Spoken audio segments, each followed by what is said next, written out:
On this week's episode of the WNP podcast, we look at the brutal week that was week 2 and all the injuries that came along with it. We also lock in our picks for this week's games. Stay tuned.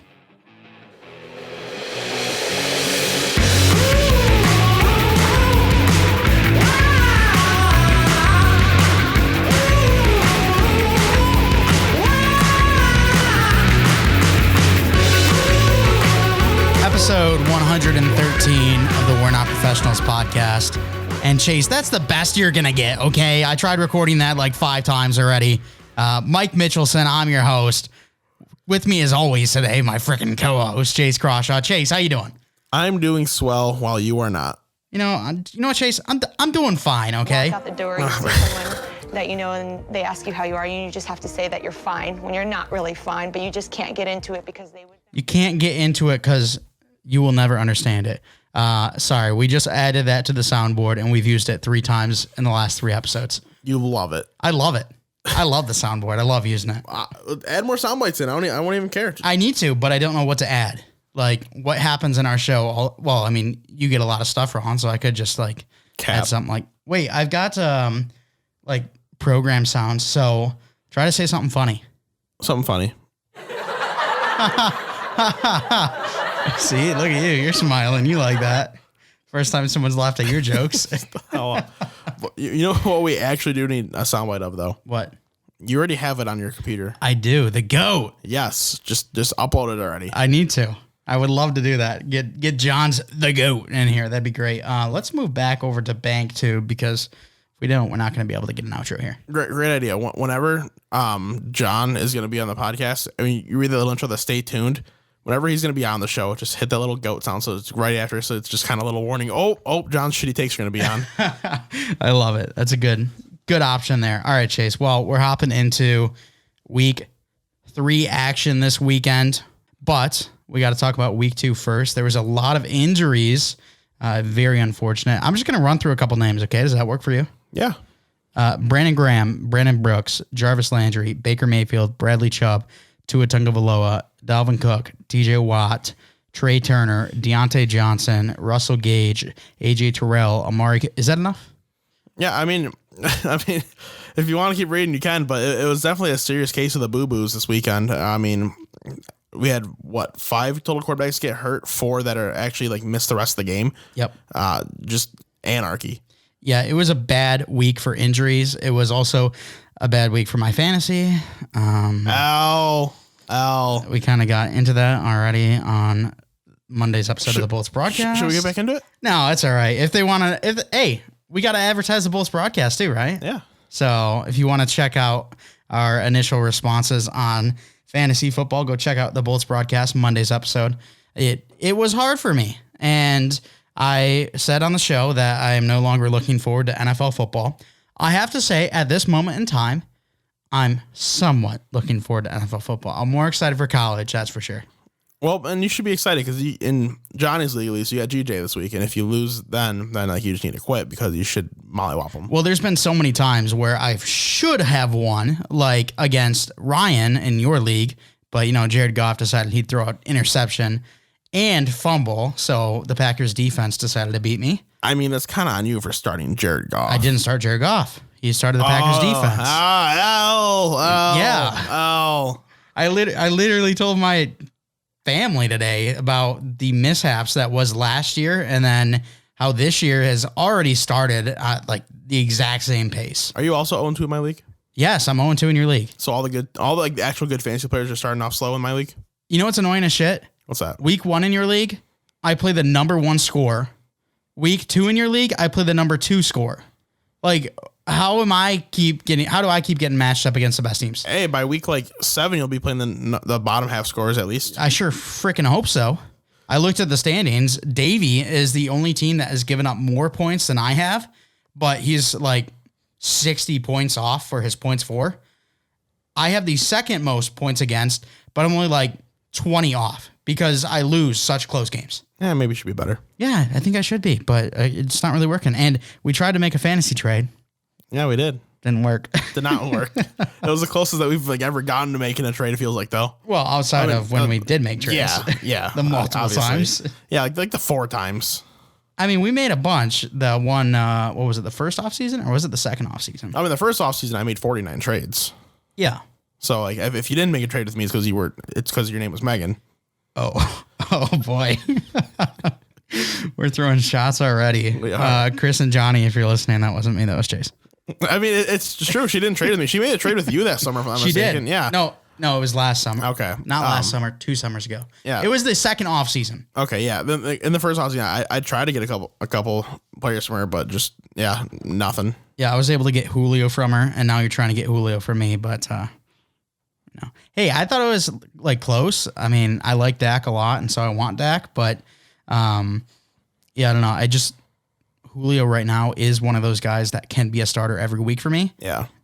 If, some people don't perform up to expectation, Najee Harris, Joe Mixon.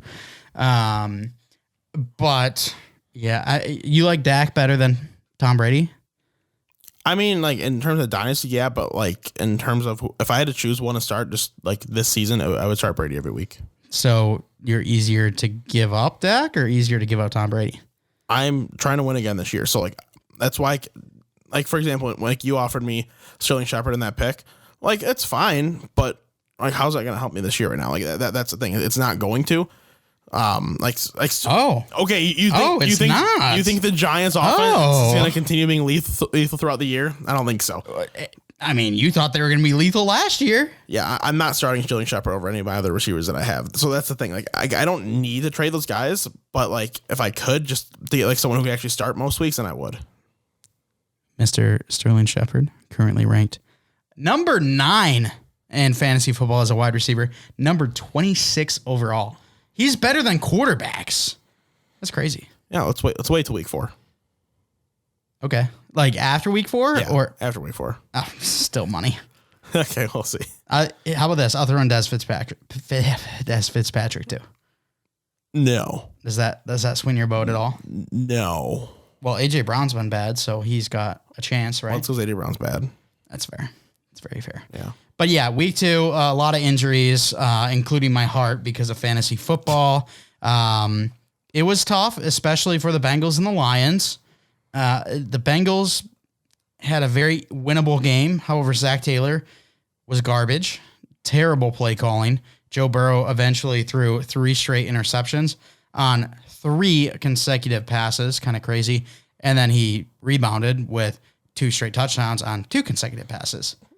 Yeah, it was weird. He just kind of out of nowhere forgot what color jersey he was wearing for those couple passes. And other than that, like, it looked good throughout the rest of the game, though. It was just kind of a weird brain fart type moment. It wasn't as bad as Zach Wilson's outing, but I guess that was tough. But I think Burrow rebounded pretty well from that. So we'll see what they do going forward. And then, as you mentioned, the Lions real quick. We don't need to talk much about them. I mean, it's kind of this is what I expect of the Lions. I expect one half to always be a competitive game, and the other half to just be the reason they lose. Whether it be the first half or second half throughout the year, that's what's going to happen. We saw week 1, the second half was the competitive half. Last week we saw the first half was competitive half.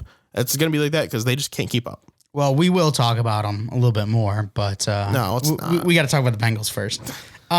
Joe Burrow and Jamar Chase both came out in interviews and said we need to do a better job passing downfield.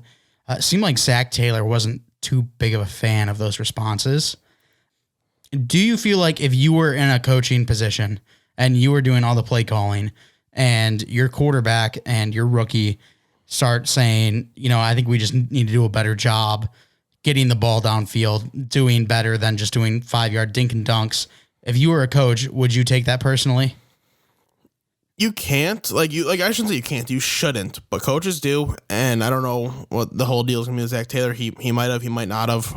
But at the end of the day, when you're talking about NFL, like football players, it's completely different. Professional athletes, they have a right to say these things because they know the game well enough. They play the game well enough. They get to this level for a reason. So, if someone, like the team I manage, like right now, the junior team I manage, if one of those kids was saying, oh, like we should be doing this instead of that, I'd say, no, shut the hell up. We know better than you. You do not know better than us. In the NFL, a lot of players know better than the coaches. They just flat out do. Like, coaches are often pretty smart individuals. That's why they get those positions, but there are players that know better than the coaches. So when you're in the game, when you're the players feeling it, you understand what's working and what's not. And these guys kind of earn this right. It's your starting quarterback. It's your starting receiving group. If they think that something needs to be changed, maybe you should take it into consideration. And what you're saying reminds me of what I saw on Twitter when I don't remember who it was, but they said good quarterbacks make average coaches look great. Let Joe Burrow make Zach Taylor look great. And right now, Zach Taylor's not allowing that to happen. Let's move on to your Lions. Can I say one more thing? Yeah, go ahead. They should be throwing passing ratio percentage-wise at least 60-40. 60% throwing, 40% passing. And the crazy thing, right now on second and long, by far the Bengals lead in percentage of runs. Which, why are you running on second and long? I know you got a great running back in Joe Mixon. He can run routes, though. Exactly. There's no point in on 2nd and 8 running an up the gut handoff. Like, there's no reason. Yeah. Well, I can't wait for the coaching change after the year. Same. It's going to be Peyton Manning. Speaking of Peyton Manning, did you check out the Manning Brothers Monday Night Football? We didn't catch it week 1, but week 2, I caught a bit of it. I don't know if you did. I had a pretty good time.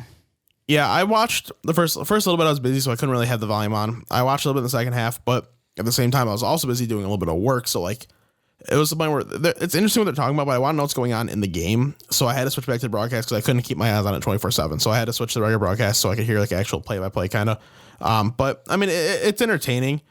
If Eli wasn't, such like a dry napkin, it'd be a little better too. Because Peyton's definitely all the juice or Eli.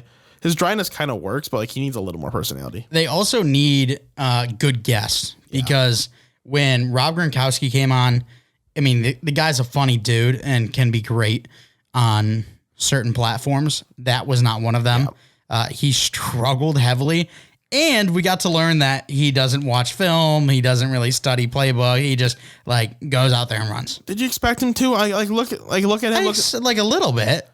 I didn't think he was going to be a complete Jamarcus Russell, but that's what he is. If I had to pick one star player in the NFL to do that, I would choose Robert Gronkowski 100%. I feel like it'd be Tom Brady. No. I feel like he would be like, this is my imagination. This is what we're going to do. And the imagination of him is just so brilliant because he's eating those TB12 supplements that, he's just able to do anything. Yeah. See, like, I mean, that's fair, but no, like Tom Brady, it's Tom Brady because he watches more film than anybody else. I don't know why this just reminded me of a story. So Boomer, one of our coaches, he was telling me today, he worked with Little Caesars AAA hockey back in early 2000s. So Steve Wiseman, he retired 2006. And Stevie, he was working pretty close with Little Caesars hockey too at the time. So he was talking to him one day and asked him why he felt he needed to retire now. And Steve Wiseman said, I finally reached the point where I didn't think I could get better anymore in practice, so I figured I should stop there. So, like, Steve Eiserman was still busting his ass thinking he could get better in practice every day until 38 years old. That's the type of shit that Tom Brady does, and that's why he's so successful. And not a lot of athletes do that. Like, a lot of people, like, they get to the prime of their careers, and, they start getting a little bit older, and maybe they practice a little less, they try to preserve their bodies or whatever. But no, like Steve Eiserman, Tom Brady, these guys do everything that they can to prepare to just be the best they can and think they can get better day in, day out. That's what made them such phenomenal players. Seems a little conceited to me, him saying I can't get any better in practice, so why bother? Well, like, I'm joking. Yeah, I know you are because you're a clown. Yeah, that happens. But continuing with the Detroit Lions, some fun action in the first half. The second half wasn't as good, but listening to some criticism, I'm hearing quite a bit for Dan Campbell, which I'm not hearing in our own friend group. I think our friend group is very happy with how he's performed going forward on 4th and 1 and, doing a bunch of different stuff. The one thing that I heard a lot of people complaining about was the fact that he said in a press conference after the game that the Detroit Lions offense needs to keep up and go toe-to-toe with the Green Bay Packers offense. But rather of him actually like sticking with his word, people were upset that he went for a field goal at the end of the first half rather than trying to go for that touchdown because they just don't really make sense. If you want to outscore, you should probably go for the touchdown. He went for the field goal. A lot of people are criticizing that. Any thoughts on that? I mean, like, it is what it is, whatever. Like, at the end of the day, the Lions, what they were trying to do in that game is minimize the damage done so they could try to at least be competitive. And, like, it's fine is what it is. But you kind of want them to take more chances, like going for a 4th and 1 there. Like, that's great. Those are the type of chances that you want. So you kind of would like to see the touchdown attempt because that's not a game they're going to win very often. Like maybe they win 1 out of 100 of those games. They were big underdogs for a reason. So you kind of want to see a little more gutsiness. It's not any reason for me to be like overly critical. I'm still pretty happy overall. The one thing that I could be overly critical about is today I saw that he was talking about the linebacking group and said that the linebackers in the defense really needs to run through Alex Anzalone because he was all over the field. He was all over the field looking like a fucking buffoon. He was all over the field because every time he leapt for a tackle, he missed it. Yeah, like I just don't know what to say. Like I get Anzalone, he's a leader on the team, he's a captain, but I don't care. He should not be in the field. Jamie Collins shouldn't be on the field either, but Jamie Collins is probably better than Anzalone at the moment. But Derek Barnes is by far the best linebacker on this team as a fourth round rookie is what he was. As a fourth round rookie, he looks actually pretty damn good. He needs to get out there more. They're kind of talking about he's going to get some more action. I don't know who he's going to come off for. I feel like he didn't take off Jamie Collins, but it should be Anzalone. So very understandable. I know my dad thought it was Chase Winovich. I had to tell him, no, that's not Chase Winovich because he's actually good. Yeah, if that was Chase Winovich, I mean, he'd be making some tackles there. Are you kidding me? Yeah. That'd be fantastic if it was Chase Winovich. I do want to talk about quickly, you said the Lions, that's not a game they're likely to win. They were definitely an underdog, and one man had 15 games correct leading into that one. If the Lions would have won the game, he would have won $750,000. I think it was like 726. Oh, 726. Okay. $726,000. They couldn't pull it off. And I'm not only salty for that guy, I'm definitely salty too, because of, the whole Packers defense thing screwed me. Yeah. That sucks for him. I'm sure he didn't have an option to cash out. It was $25 bet. Lions were heavy underdogs. He could have hedged, but like he would have had to hedge a lot of money. He'd had to put like $100,000 on the Packers to even like really make the hedge that worthwhile. And like no one has $100,000 just like lying around like that. Like that's sports betting. So it sucks for him. Well, I think what I heard was he could have pulled out before the game. He could have just taken the money and like gotten rid of or whatever. But basically I heard that he could have had around $260,000, which a $500,000 swing's pretty huge on one game. I think at that point I'd probably have to cash out though. If you're doing $25 and you can make $260,000. Yeah, it's not even a question at that point. So like it's the freaking Detroit Lions you're putting your hopes on. That's fair. No. Yeah, that's fair. Speaking of putting your hopes on the Detroit Lions, no one did that in our prediction pool. Very surprising. Graham is a part of our prediction pool. You and Graham both finished on top this week, sitting at 12-4. The worst this week was Alec at 0-16. Yeah, I don't know how he got those all wrong. Didn't get his picks to me, and I said it on the show before, and I warned everyone through text that if I don't get picks in before the games, that is their fault. They're going to go 0-16 for the week. So let's go through it. Chase, you went 12-4, like I said. Graham went 12-4 as well. I went 11-5. Chris went 11-5. Garrett went 9-7. And Johnny continuing to struggle a little bit. Even though he is making all the predictions, he's struggling. He went 8-8 this week, but overall sitting at 15-17, only a 47% correctness rate. Maybe he should try guessing more correctly. Yeah. Maybe he shouldn't take the Giants. I mean, I was thinking when I was putting all these together, like adding all the numbers and stuff, I was just thinking, man, when is Chase going to be spicy? Because he's not very spicy this year. I took the freaking Raiders to win. So? Frick you. They're versus the Steelers, a very average team that no one loves. Frick you, buddy. I took Miami over Buffalo. That's super spicy. I took Miami over New England week 1, and you're like, oh, there's no, New England's going to win that. Well, New England was the favorite. Yeah. So I took Miami over New England. Yeah, I was trying to just to spin it, but then I realized I was wrong. They were only a 2-point favorite though, and Miami's the better team. We all know that. God. So yeah, we'll see if you go spicy this week. Overall, you are sitting at 66%, 21-11. I am 59%, 19-13. Only 2 games back. Even though the percentages seem like I'm far behind, only 2 games back. Yeah. You're gonna hear me start stepping, start getting closer. I think you had an early lead last year too. Do you remember? Yeah, I did. Okay.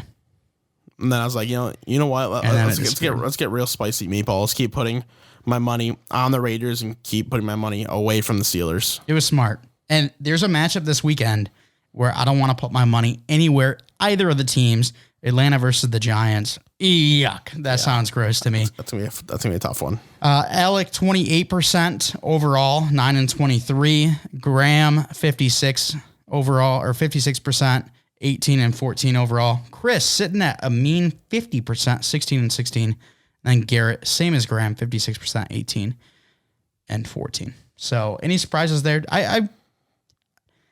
This might be rude. And I want to apologize right off the bat to Graham Weaver. But I felt like there was no possible way that Johnny and Chris should be doing better than Graham. That they shouldn't be doing better than him? Yeah. Like, there's no possible way they shouldn't be doing better than him? That's what you said, right? Yeah, I feel like they should have been doing better than him at this point. Yeah, I mean, I would say fair. Like, Graham is our resident Lions truther. And by that, I mean resident Lions capper. But, like, he really focuses heavily on the Lions, pays attention to the whole NFL. But, like, the Lions are his, like, puppy. There's pride and joy, and he really focuses a lot on them. Whereas Chris and Johnny, they're a little more league-wide. But it's only 2 weeks in. I mean, you get some lucky guesses here, some lucky guesses there. We'll see how things play out. Just like all your picks. Yeah, just like all my picks. All right, well, let's hop into week 3, shall we? Yeah, shall we? All right, or we shall is what I wanted to say. There you go. We shall. Thursday night's game, not one I'm looking forward to very heavily. I mean, I love Carolina, but the team they face, not a big fan of. Carolina at Houston. You are taking? I'm taking the Panthers. Shocker. If Tyrod was playing in this game, I would really be looking forward to it because he was looking really good through 2 weeks. He actually looked like he's always looked like a at least solid quarterback. He was looking like an actual like good NFL quarterback, and then he got hurt, and now we're turning over to Davis Mills, and I don't think it's gonna be pretty. This Panthers defense is playing like one of the best in the NFL. They have a legitimate chance to finish the top 10, if not top 5 defense. Like we knew the pieces were there, but we thought it was gonna take a little more time to kind of really just come together.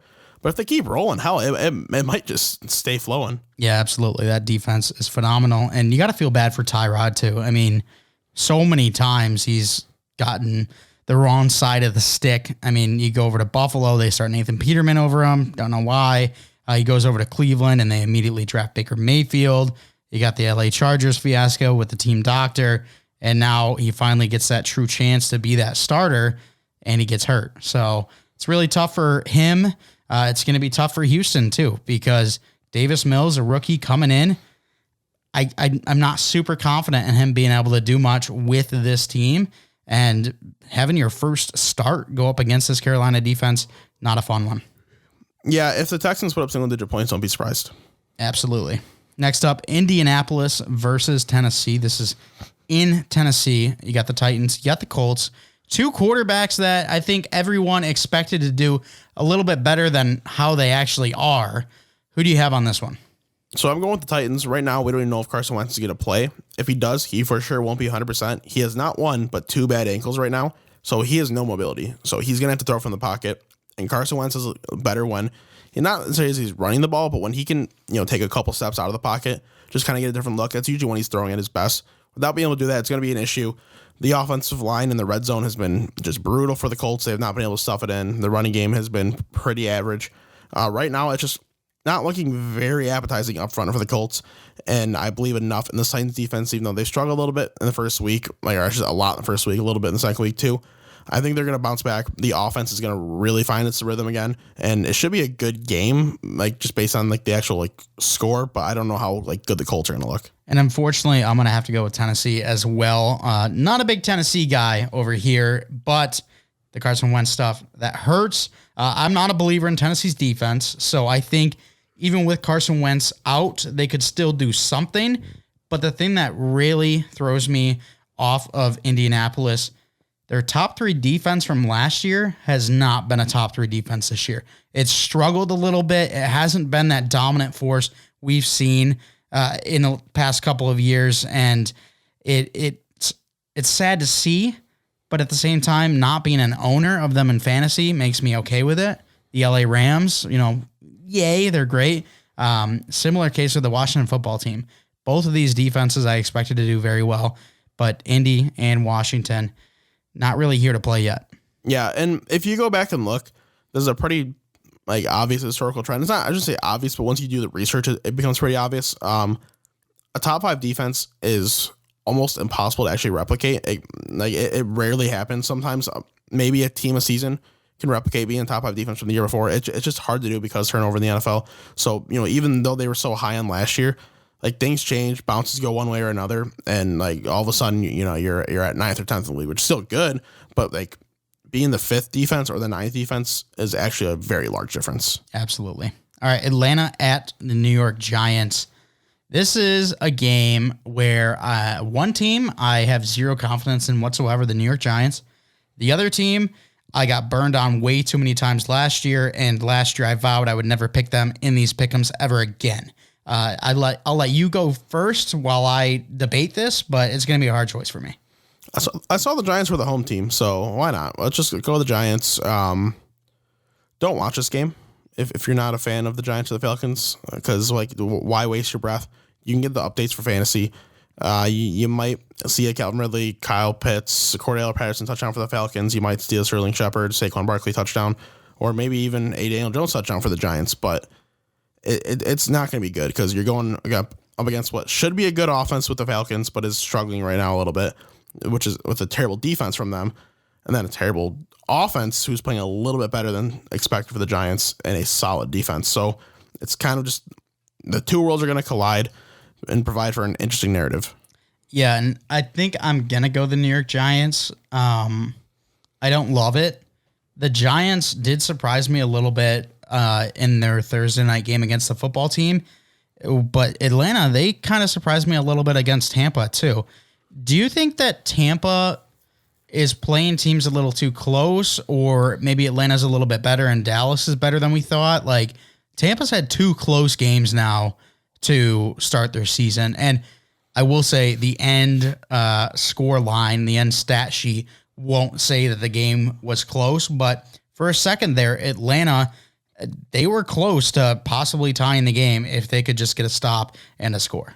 I think it's kind of like their brother professional franchise team, however you want to word that, in Tampa as well, the Lightning.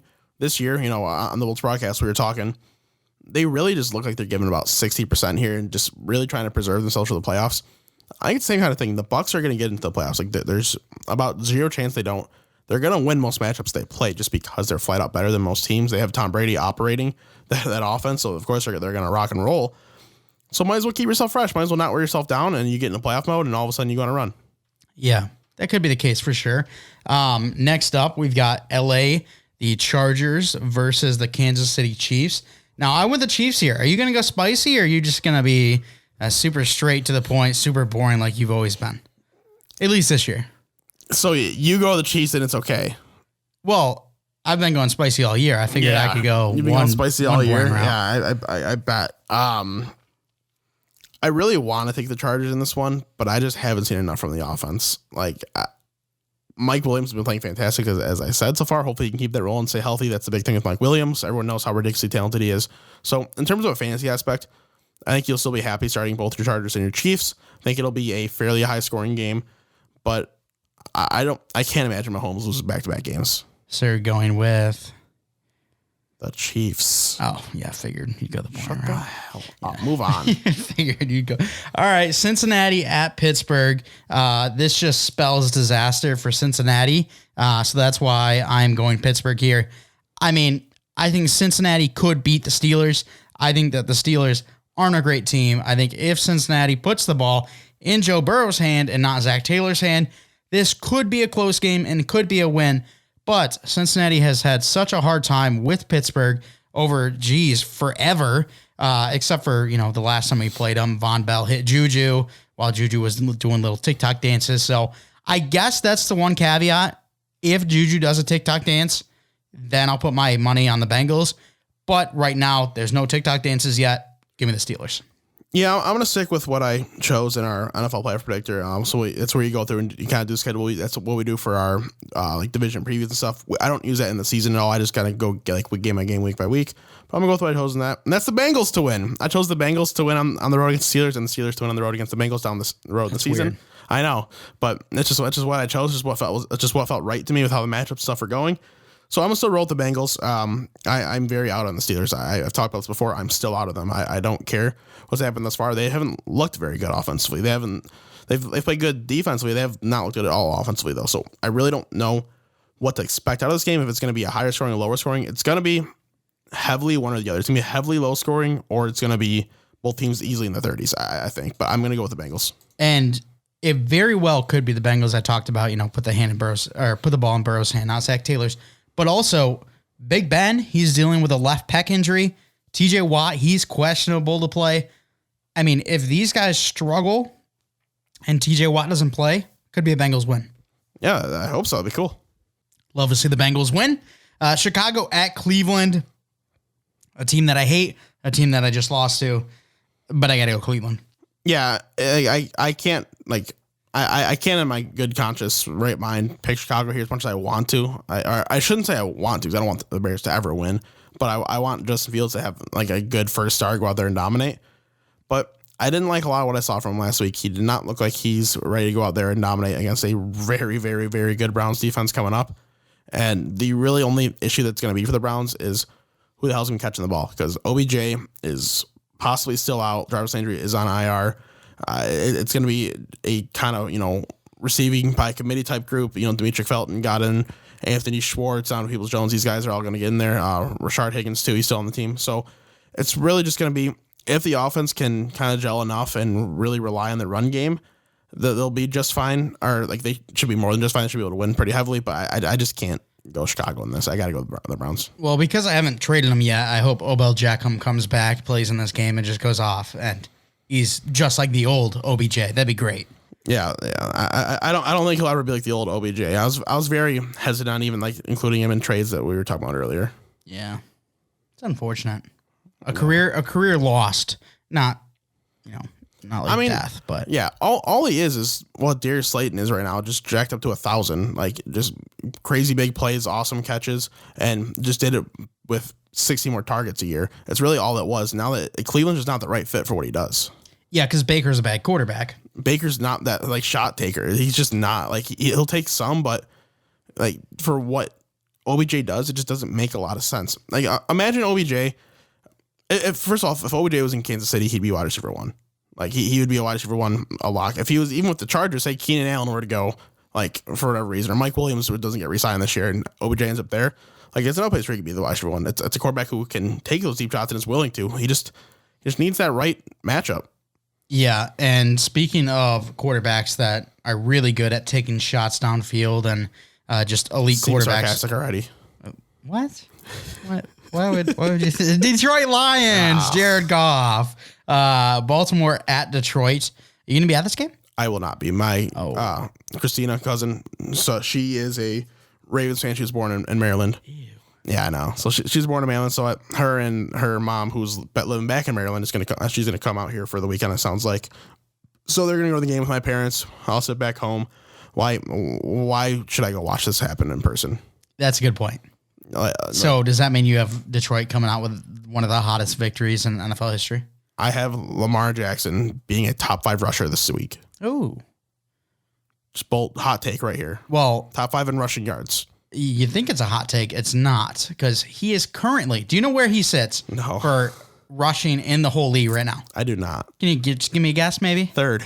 Yes, he is. No way. He is awesome. 3rd, only behind Derrick Henry and Joe Mixon. All right, fine. He'll be a top 2 rusher this week. That hot enough? Whoa, that's super hot.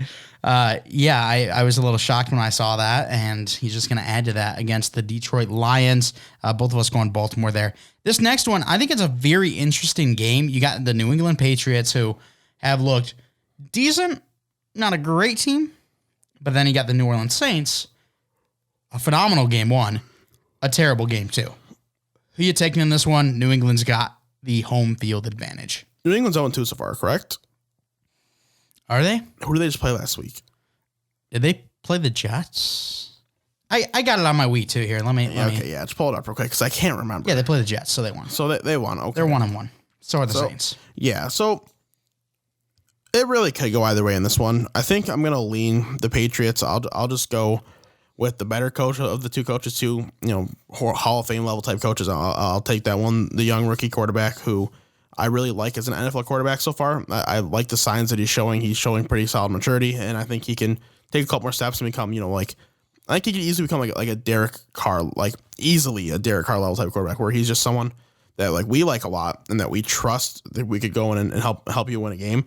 So I think Mac Jones has at least that type of potential, if not even a little more than that too. So I think you go out there and have a pretty good game against the Saints. They're kind of beat up on defense right now. Yeah, I got to agree. I'm going the Patriots here as well.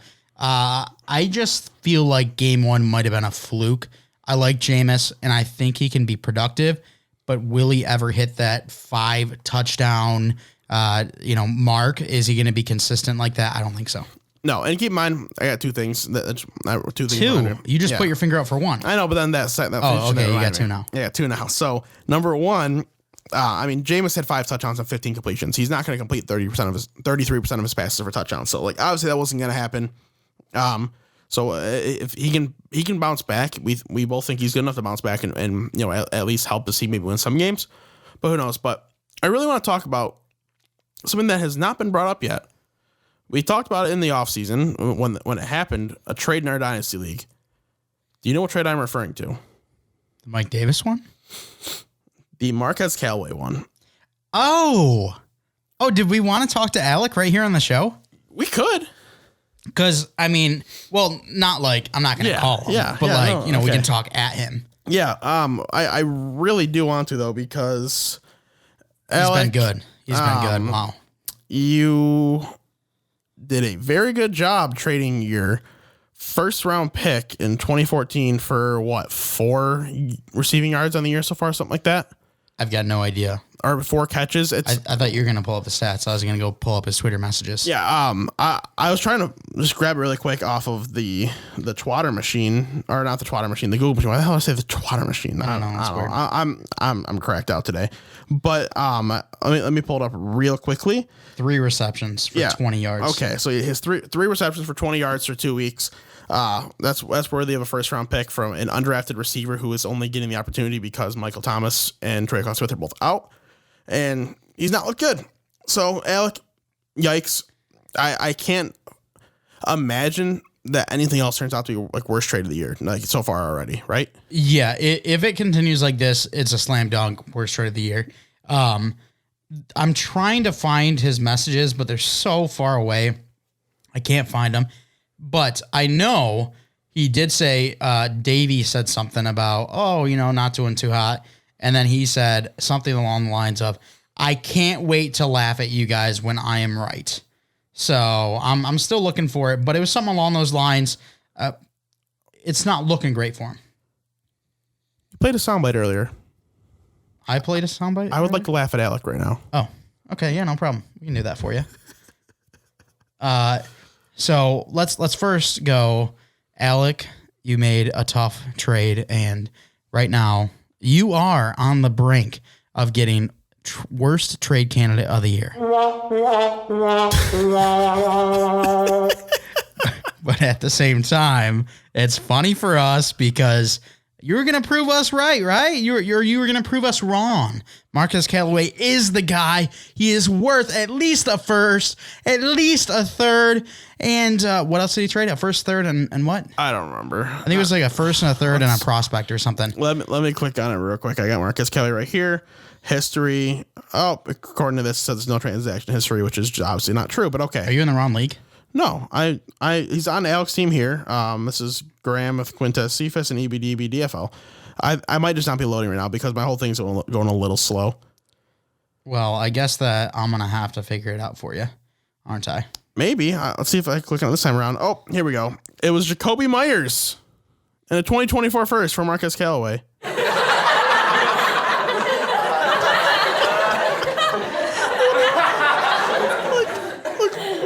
I agree. That is funny, guys. Yeah, pipe it down. Come on. Pipe down.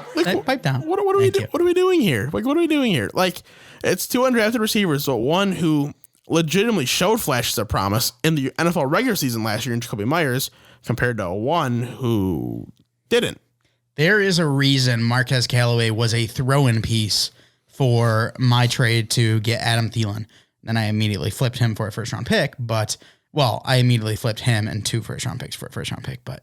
Yeah, That's a bad trade. But it was a bad trade, but I understand why you did it, but it's still a bad trade. Yeah, but if it ends up being the first overall pick, then it works out. So, but yeah, so far, not a great take from Alec. I really hope that it doesn't bite us in the ass now that we're talking about it. There's just no chance. I'm sorry. It feels like it, but at the same time, like, I've got some bad luck. I mean, you might not have it, but it just follows me wherever it goes. So, you think the guy with holes in his arms doesn't have bad luck? You don't have holes in your arms. Oh, good point. All right, let's move on. Move on with the show here. Arizona at Jacksonville. You are a spicy guy, so I've got you jotted down for Jacksonville. I know you're a big Trevor Lawrence guy. He's looked great so far this season, so you're expecting a big week from him. Yeah, that works. Why not? Cool. Let's go. By far the worst pick I made this year. Free win for me, By baby. far the worst pick I made this year because Kyler is looking unreal. Yeah. But you know what? The Jags, they do have to win at some point. They're not going 0-17. And they're going to win a game they flat out should not win. So why not now? Why not? So I got a question. If I didn't say that I already jotted you down. I absolutely not would have chosen Cardinals. Okay. Yeah. Okay. Well, hey, we're going with it. That's fine. Buffalo and the Washington football team. This one is in Buffalo. It's going to be freezing cold there. Just kidding. It's not January yet, but I fully expect Josh Allen to win this one against a subpar Washington football team defense so far. Yeah, I think But then again, Josh Allen's been subpar.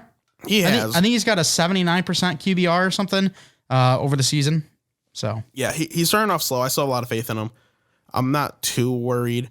It's more of slight concern right now than like actual worry. I think they'll be able to rebound. All the tools are still there that he had last year. So I just think that it's going to kind of take a couple just positive plays and a couple good plays for him to really find their rhythm again. So if they can do it against this Washington football team defense, who's supposed to be really good, it's a great first step.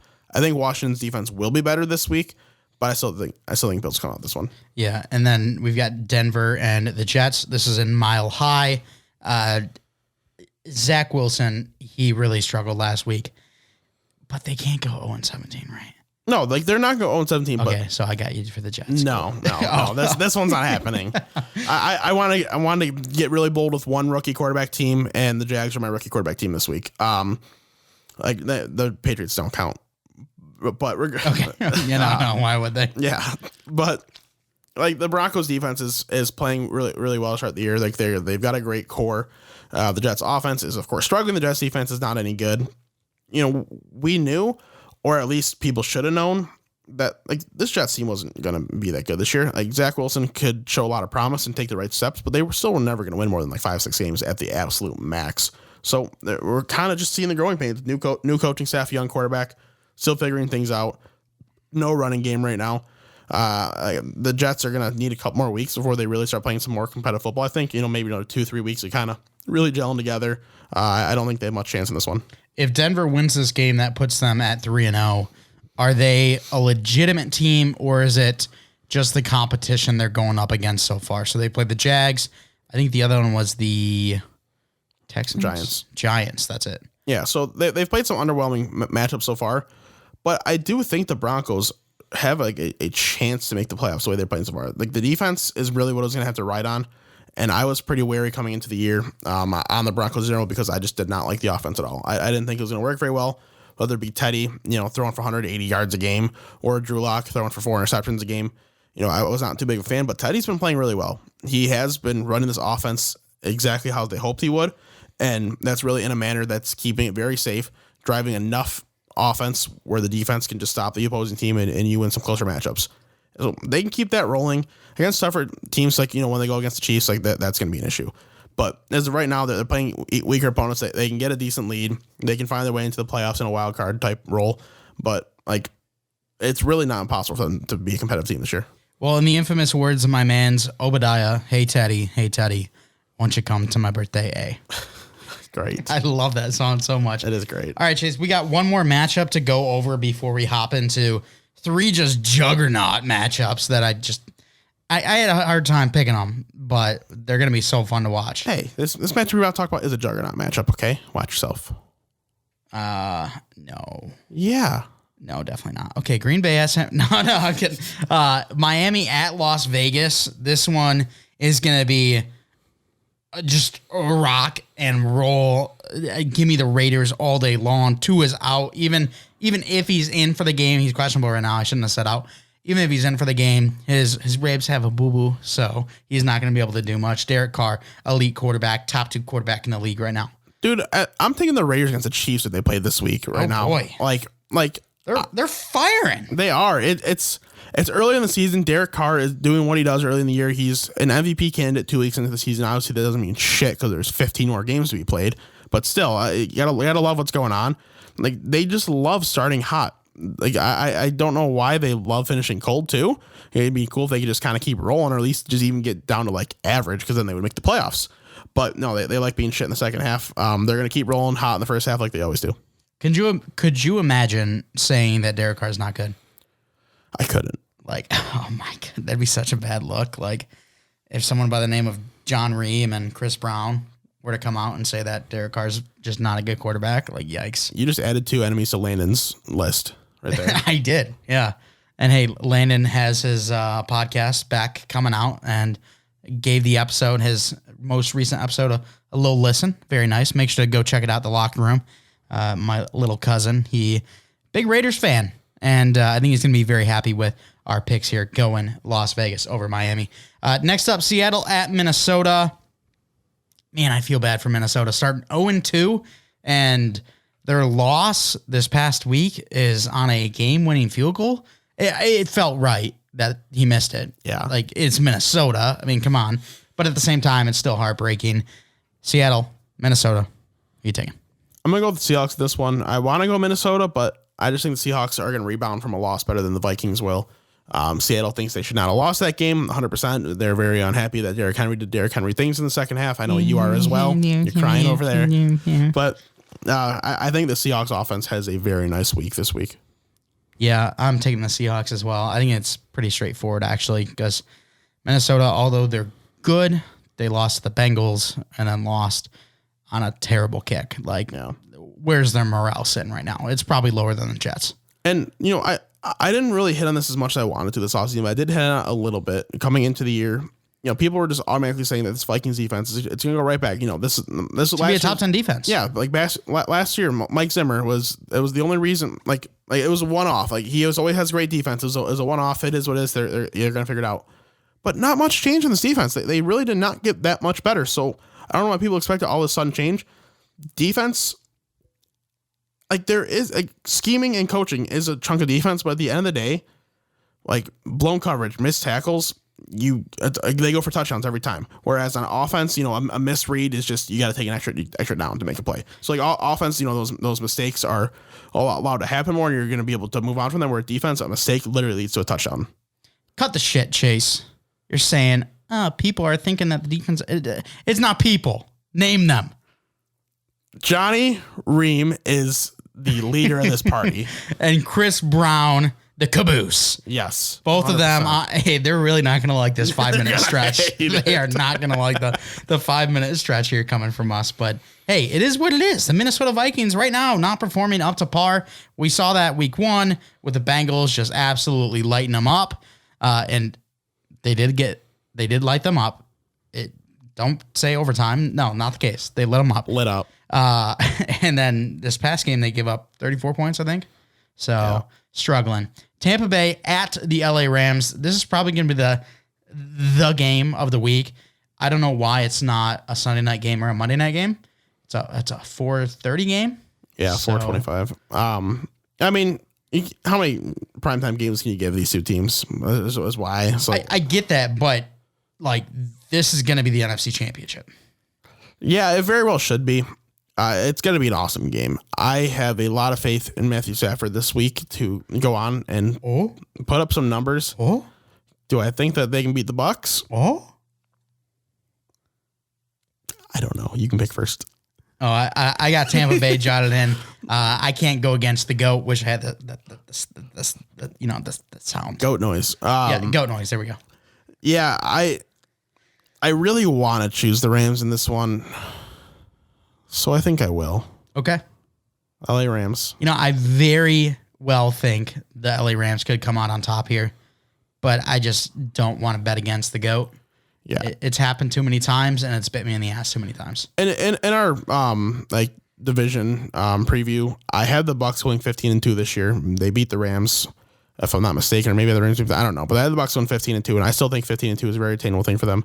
Like if they lose this matchup, they could lose one more game all year and win the rest. I would not be shocked at all. But it should be a very, very, very good game. I'm just gonna go with my gut, which tells me the Rams. I'm taking Tampa in this one, and that just makes me think: will I ever not vote Tampa? Will I ever not pick Tampa? Because this is like the game to go against them. I mean, they got a great matchup here with the Rams having a phenomenal defense, a pretty good offense as well. Like, definitely the matchup to go against them, but still not going to. So yeah, that's fair. All right, next up, the Sunday night game. Man, it would be so nice to see Jordan Love versus Trey Lance, but that's not going to be the case. We're going to see A-Rod versus Jimmy G. Which Playboy is going to come out on top?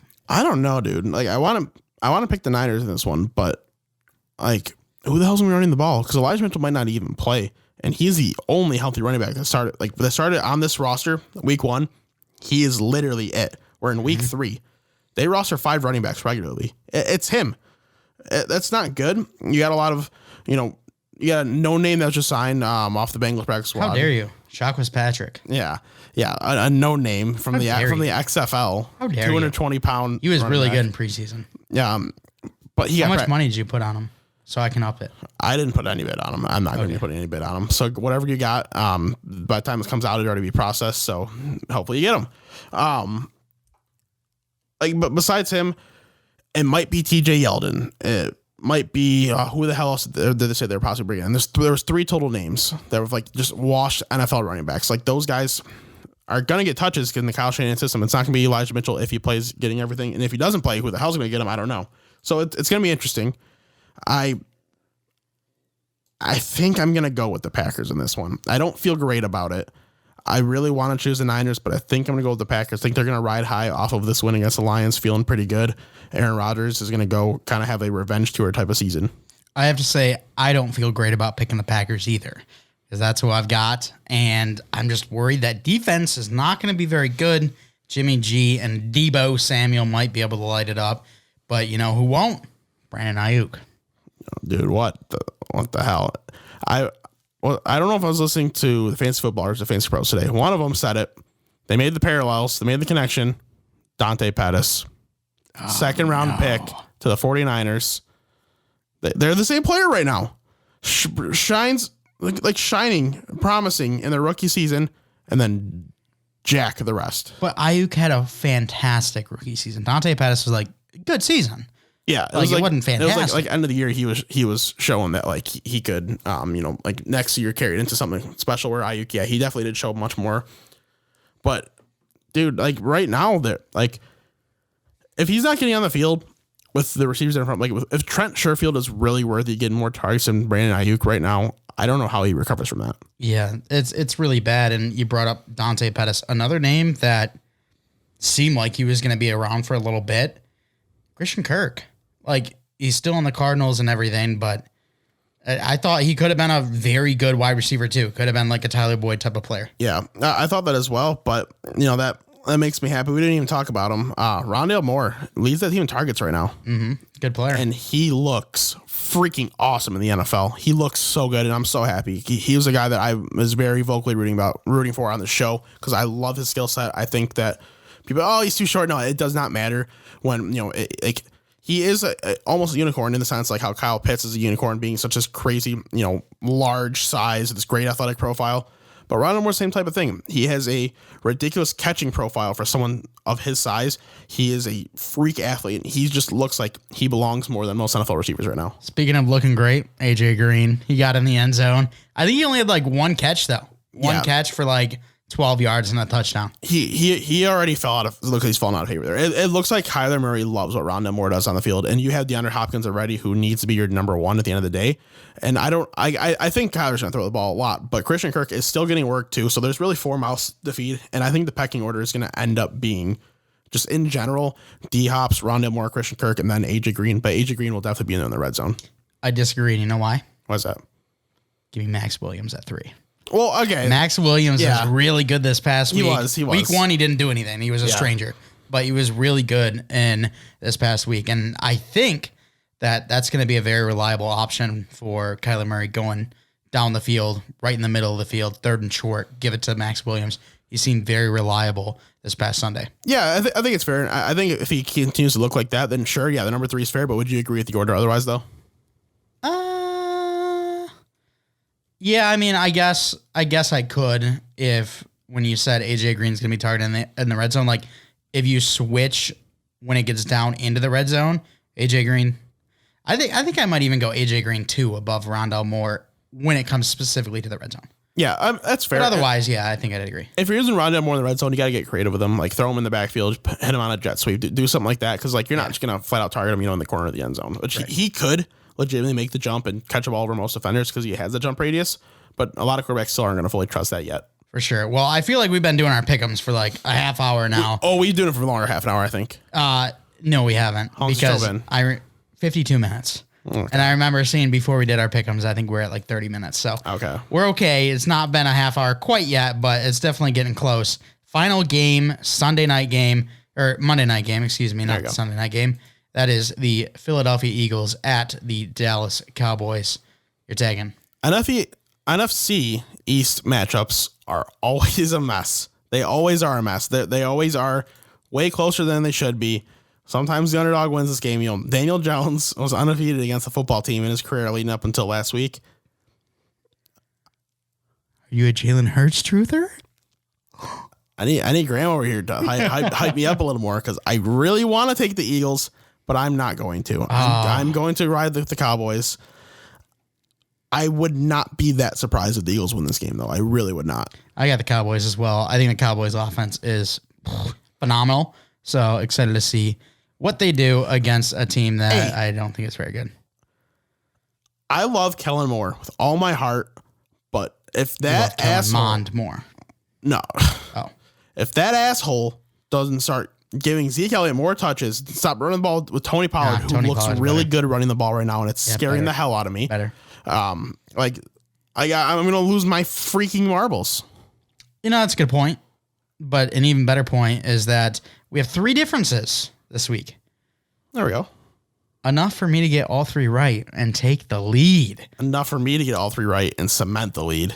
Yeah, sure. So you've got the Bengals over Pittsburgh, which, hey, if the Bengals win that one, I won't be too sad about losing it because it's my Bengals. Yeah. Then we got Arizona at Jacksonville. You got the Jags. I like the pick. Yeah, that one's pain. And then finally the Tampa versus LA game. Gonna be a good one. You got the Rams. I'm going the GOAT. And who's the real Bengals fan? I picked the Bengals 3 weeks in a row. But wasn't it last year where you kept picking the Bengals and they kept losing and then you finally stopped and they won? Yeah. Yeah. So. Yeah. And I also had the Bengals with the highest record of all of us too. So I am the Bengals fan though this year. That's fine. I'm cool with that. All right. Well, let's end the show. You never really have anything else to say at the end. I'm guessing you don't. This time I have something to say. Oh, okay. Thanks for listening. Nice. All right. Well, that's going to do it for this show. If you want to stay up to date with all that we do, you can follow us on Twitter at WNP Sports Pod. That's again on Twitter at WNP Sports Pod. Check out Bolts Broadcast as well on Twitter at Bolts Broadcast. That's our other show where we talk about the Tampa Bay Lightning and really just all things hockey. So make sure to check out that. If you're listening on YouTube right now, if you could please like, comment, subscribe, and make sure to hit the bell to turn on notifications. We would love to know what you think about this upcoming week down in the comments below.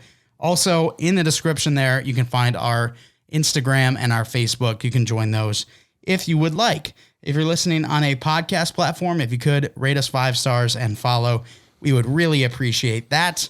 We want to thank you for coming out and giving us a listen. And as always, we're not professionals.